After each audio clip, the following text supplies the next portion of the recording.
Right, so we have got a 4-finger discount. There's two! There's two! Later, man! So in theory, this should just lay straight on, and if our measurements are half right, the front of this screen will overlap these two pieces of box section. Sort of clad some of that in, that's going to look really, really nice. So what we've got to do now is the whole front end, I think, Josh, unless I'm wrong, is going to have to move back a couple of inches. So, do you want to use an actual tape? Oh, I was going to use, like, fingers, like... Are you that precise when we build engines? I can't wait to build the engine with you, Sam. So guys, look, we've got a GT40. It's nearly done. All of a sudden, you're a little bit happier. I'm not as sad as I once was. You were a bit... I'm gonna skip my breaks, I'm gonna make mistakes. I'm gonna skip my breaks, I'm gonna make mistakes. I'm gonna skip my breaks, I'm gonna make mistakes. Look at the beautiful stars, I wanna drive a faster car. Hi guys, and welcome to this episode of Make or Break. We are finally back. We're back to the GT40. I've been waiting for this day, Sam. It's gathered some rust, a bit of surface rust and dust. But guys, I want to number one apologise. I've been to America, bought Diablos, flying cars, mystery machines, and a bit of everything. And you know, the car has got sidetracked. I'll be honest, we've been waiting on parts. My engine's been built by an amazing company, so very shortly you're going to have a 4 or 5 part series of us building the engine. Josh has been waiting very, very patiently for the panels because this dashboard here has to be in a certain position to allow for the roof to bolt on, for the nose cone to bolt on, and the back end, and to make sure, you know, this front end was made by Tornado, so thank you, Andy. Very proud of what you've given us, and, you know, we have a secret book over there which tells us, you know, what we can and can't do. This is made for a Tornado, the car is a KVA.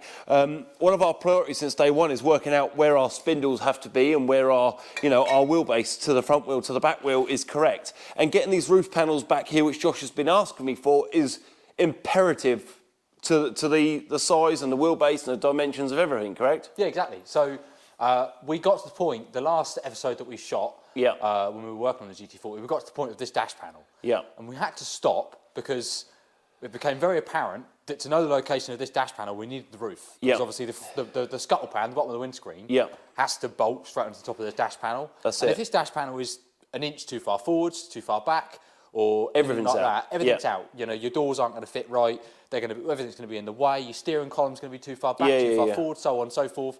So, but we also don't know, haven't got a data point to come from because we put a Mark II front end from a Tornado onto a KVA Mark and it's turned up, and we've just tacked it onto the bulkhead of our fuel tanks where we are. So we don't know if this is in the right position, is it the right length, doesn't need to go this way 5 inches, that way 5 inches, or whatever. Yeah, that's the whole idea of tacking. So at the moment, all we've done is just put the odd tack in here and there. Yeah, and this is it. And you know, we've worked really well from the beginning, and you know, I think the most important thing is to get this back on track. On the last episode, you saw us go to Goodwood Revival. Josh here wrangled his lucky gab. He's learned some Sam gift of the gab, and he got us backstage into the VIP area, and we got to hang out and meet the owner, and he had obviously 3 GT40s. It was quite amazing. And I didn't know that was on our doorstep at Bewley, that Mark III, so that's quite amazing. But it has revitalised my enthusiasm for the build. Oh, it was an awesome day. I mean, so there are 7 genuine Mark III GT40s in existence. And there's 2 of them. And it just so happened, we were at Goodwood anyway. We hadn't gone to the Revival solely to go and see these GT40s. We were there having a jolly, weren't we? Because Sam does a little bit of work in relation to the Revival. So we were there anyway, and we're having a nice time. And I just happened to be stood at Parc Fermé watching one of the races go out, and a Mark III GT40 just happened to pass me by. Ooh! And I literally froze. I was like, oh, like, Jesus Christ, there's one here. That's amazing. Brilliant. Yeah. And so then for the next 20 minutes, I'm chasing people around and trying to find someone official to find out where this Mark III GT40 is parked. And this place is like an absolute, like, if you haven't got the correct passes, you don't get anywhere near some of these cars anyway. And of course, you know, we've got a few sort of contract bands and things like that, but we still aren't access all areas. So I was there with my wife, and my wife was like, look, if you got to go. For the, you know, if it's for the good of the build, if you want to get it done. So I've walked all around, and I just accidentally happened to bump into a guy from Ford Heritage. Yeah. So that was a really, really lovely guy as well. Those guys, they were really, really helpful. And they said, "Oh, it lives in Parc Fermé. It'll be in Parc Fermé." So I just happened to walk around to Parc Fermé, and this was right before I phoned you. I've found the maroon one that I saw drive me by and parked next to it. Your voice went so high. There's two! There's two! I just remember phoning you up going, you need to get round here ASAP. So I abandoned my kids, dumped the missus and the kids in the Sky Cinema and ran. It was a really, really awesome opportunity. That's an opportunity that doesn't come around very often, does it? It was brilliant. It was brilliant. And Should we get the roof on? So much footage. And then now it's revitalised the build, because we're here, so... We're keen and we're raring to go. Right, so we've got some panels back now. Spider-Man! So in theory, this should just lay straight on, and if our measurements are half right, the front of this screen will overlap these two pieces of box section. I need to just reshuffle my hands. There you go. So... Right, hang on. So... That should... I've got a couple of bolts in this side. Yeah, even if it just sits over them bolts, it'll be okay, so... Yeah, we're good. They come to me. Oh, they're just twiddled in, hang on. Yeah, they're only lead there. If I give you one... The roof needs to come to me slightly at the top. Give you one of them bolts. Okay. There you go, these brackets have got to line up. There you go. One there, look at that. I do believe these are just captive. It won't be very easy to get them in because it's... So right there... stretched. So how's that looking at the front there? We're looking pretty good actually, Josh. So basically, I'm just going to grab the camera just so everyone can actually get a better view of what we're doing. So, you know, our priority here is to make sure that the roof fits perfectly in relation to the dash and make sure that everything fits perfectly, because this chassis piece here is our original chassis, which I've just slid that bolt in that hole there. So that, I know that that is the right position for the back firewall. Yeah, that's our fixed point that we're working off at the moment. I mean, Which is good. We can tidy this up and we can move this, but we can't move it until we've got this dead right at the front. So now what we're going to have to do is send a picture of this to Andy at Tornado and find out if this piece here needs to come forward or backwards. In my personal opinion, I don't think that could be any better if we tried it, because we've got support for the spider on both sides. Yep. We've got the dash panel out the way, so we've got enough ledge, a nice little ledge for our fiberglass dash to sit on top of. Yeah. But we've actually opened up the area and given us a lot more space inside by just using the Tornado frame. And to me, it looks pretty good. We've got these areas here, so this area here gives us a nice flat ledge. Before it was full of fiberglass and foam. Now we'll be able to put our fuel caps on here properly, and they'll be able to come through our nose cone, which is our second piece to bolt on. But I am very, very impressed with that, Mr. Wiggly. Right. We've got, obviously we've got to make sure this is level. We've tacked it in for now, but there is going to be measurements taken, right? Oh yeah, no, it's simply just the case that it's just stood there and tacked in, because I was almost sure that it wasn't going to be in the right place. So I'm quite surprised at how well that fits. It may well have to come back slightly or forward slightly. I don't know whether this piece of box section is supposed to line up at the bottom Well, of the I screen, think that maybe the panels, the box section, which is all here numbered, and we've got a diagram, goes from here to here. So, you know, that will be imperative. But what we don't know, guys, is if our nose cone, okay, is going to fit with our because this whole new front end is brand new from here forward. So we don't know if this is in the right place. We have just tacked it in place. So this isn't, you know, by any means God. It's not meant to stay in here. So now what we're going to do is grab the nose cone and lift that on. And then, Josh, we may have done it right or we may not have done it right. So there's only one way to find out. I've got a sneaking suspicion that it'll almost fit. Because, again, we've got no real dating point on whether the Mark II and the Mark III is the same. Yeah. There's only one way to find out. Let's go. Not straining like it's heavy. It's made of fiberglass. Oh, Josh, I'm an office worker now. Right, to you a little bit. We've got the original the new Tornado frame slides inside. Right. So, should we? That Tornado front is slightly too wide. Okay, so the very, very front end. Let's go. There we go. That's all we got. Right. I'll tell you what. We're not too bad. Not a million miles away. But I think we are off. So guys, I'm going to just show you, just give you my opinion. So the nose is on, but we have got a gap. So, you know, you see that gap there between there and there is not right. We got a problem. To me, at the moment, the spindle looks perfect in its position, but the body is not. So if the body goes back a couple of inches... Let's just see that. So what have we got? We've got... 710. 710.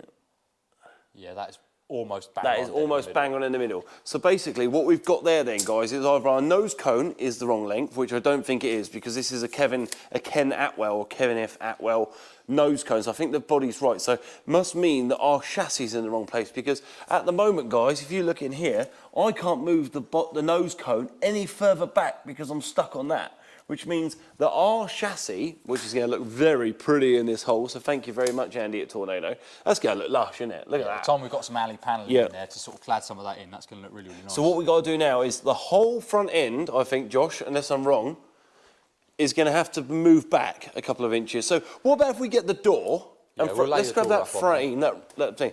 Well, let's get the door on, because I think the door will give us a really good point reference of where the... let's have a look, 2 seconds. The door will give us a really good point gap. Yeah, there you go. So, hang on. Somewhere near. We latched. Yeah, so you got... Oh, we're too high, hang on. It doesn't have to be on there dead perfect, Sam. Oh, we do. As long as it's in the hole. There we go. There you go. That's pretty good. Right, so we have got a 4-finger discount. Do you want to use an actual tape? Oh, I was going to use, like, fingers. Like. Are you that precise when we build engines? I can't wait to build the engine with you, Sam. So let me grab a camera, see how... What's your tappet clearance going to be? A fingernail? A finger foul. So, at the moment, we're looking at... Time you've got a panel gap, that's just over 70 mil. Okay. So time you've got a panel gap, you're going to probably be 70 mil. So we've got to shift back 70 mil. So unless our wheelbase is out by 70 mil... So now, guys, what we're going to do is measure from this point here where our drive shaft will come through as a centre point, which we understand, guys, there's going to be people out there saying, you haven't measured that right, and this is just a mock-up, guys, so please take that into consideration, and nor is our spindle mounted at a 0 point either. We're just gauging a rough point. So if I grab the other end of that tape measure, and we go... Right to the centre? I'm in the centre there, so what have you got that end? That's 60 inches. 60. So we're an inch long. 1 inch. 1 inch too long? We are 1 inch too long. GT40 Mark III, to my knowledge, has a 95-inch wheelbase. That can't be right, because you just... Oh, no, because you said we're 60. That means we're not 35 60. inches. 96. That's my bad. Inches. 96. So what you want? You just said 60 inches. We're 96 inches. Okay. Ignore my 60. I don't know where that came from. Where did that come from? I've Spanglish. No idea. We're 96 inches, Okay. so we're an inch long. I don't think we are. I think we are too long, unless we work out that the KVA was a shorter than the wheelbase of a That's of the that. thing. Because we don't know that a KVA was a Mark III body dressed up onto a Mark II chassis, and a Mark II chassis might have been shorter. we need to find out. So guys, if you're at home and you've got a KVA Mark III, can you please give us the dimensions from front spindle to back spindle? If you've got a Mark II, we'd love that too. If you've got a Tornado of any variety, just guys, everyone in the comments, send me your wheelbases and please note what model it is, etc. And we would love that, wouldn't we, Josh? Oh, great! It'd be amazing. All of the goods. So guys, look, we've got a GT40.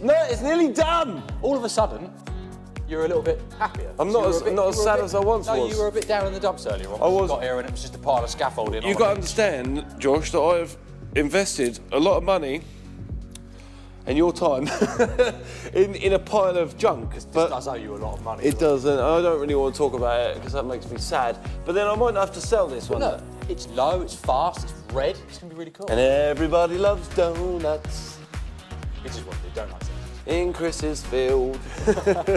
But no, guys, thanks for watching another episode. You see, we're back on it. Josh now is going to be at the point we're measuring. We're going to be letting you know if we're going to cut the front end off. The engine's going to arrive this week, so obviously we're going to have 5 episodes at least with the engine build.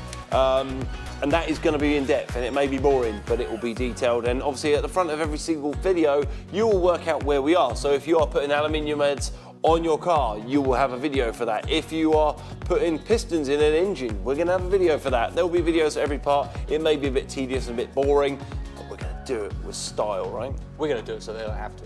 Well, yeah, we're going to do it so that you can or don't have to. It's one of the two. But guys, thanks for watching another episode of Make or Break. And we'll see you soon. And hopefully I'll get a haircut and make it even more white for you lovely people. See you next week. Further than that. Yeah, you can go further. Go all the way. Go bone white, I reckon. You're going to be Ford Diamond white. Yeah, Philip Schofield white. Sorry, all white. We'll leave that there. See you later, guys. Quick reminder, hit that subscribe button, the like button, and then the bell button, so you get alerts when we release new episodes, and follow us on social media too for extra stuff and more alerts about videos we're releasing, which at the moment is every Sunday and the odd Wednesday too. Bye for now.